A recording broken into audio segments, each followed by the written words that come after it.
Oh, I'm sorry. I didn't see you there. Missing wizards, am I right? Welcome to Dice and Curtains. I'm your host, Chloe Naquin, a senior at the University of San Diego, and this is my senior project. Oh, let me get into something a little more comfortable. That's better. I'm hoping to bring more theater people into the world of D&D, as they're both very dear to my heart and very similar to each other. Now, let's jump into today's episode, The Stage of D&D.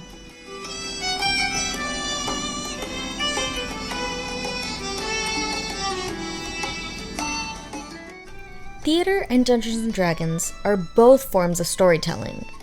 But what these two worlds may not know about each other is how similar they really are, and how much of theater is actually entrenched in Dungeons & Dragons. So what would happen if theater folk entered the world of D&D? Let's begin with a not-so-simple question. Why do we tell stories? And why do we even like them? Well, humans have been telling stories for far longer than we've been writing them. Stories enable us to imagine. We started telling stories because it helped keep us alive. It brought people together as a way to share specific and maybe even life-saving information. But it wasn't just the sharing of information. There was emotion behind that. And the emotion is what helped us remember things. Like, hey, maybe don't eat those berries. Krog ate some the other day and, he died. That emotion that we put into our stories also gives us a peek into someone else's conscious. This makes us more empathetic in our lives. And when our stories invoke that emotional and behavioral response, it gives us a sense of being somewhere, sometimes being somewhere else. Stories are also recognizable patterns. We find meaning and control in those patterns, and we like to take control in stories to make sense of the chaos of the world that we live in. There's also a physical reason why we like stories. Oxytocin, or the feel-good hormone, is released when we hear a story that really resonates with us, which helps us connect and bond with our fellow human beings. Now that we know why we love stories so much, let's get into an important aspect of them. World building. Why is world building so important? And why do we love new worlds? Well, world building is essential to any story, no matter how fantastical or mundane.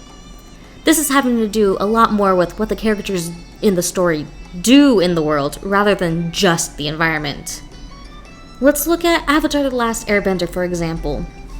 Now, this is a beloved show, and it is adored for its characters as well as the thought-out world in which they exist.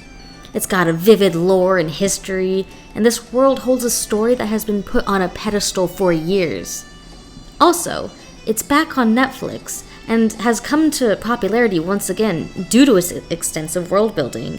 I highly recommend this show. Please go give it a look.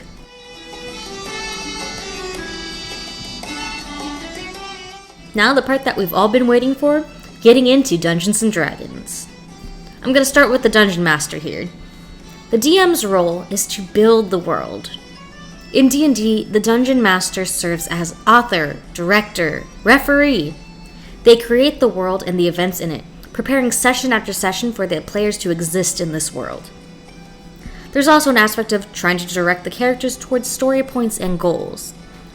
The DM also has to make rulings and choices during the game. To theater practitioners, these jobs sound really familiar to playwright, director, and stage manager. I would also say that they join in the acting role for D&D as well. Then there are the players, which they do exactly what it sounds like. They exist in the world. They're the ones that drive their characters through the world of the DM's creation. They can also forge portions of the story as they do. The players sit in more of an actor and audience seat, but in a way also sit in a bit of a playwright seat. We're gonna figure that out later. Now we have the basics all lined down. Stick with me for these next few episodes, cause Dungeons & Dragons has a lot to offer you, theater people. See you next time.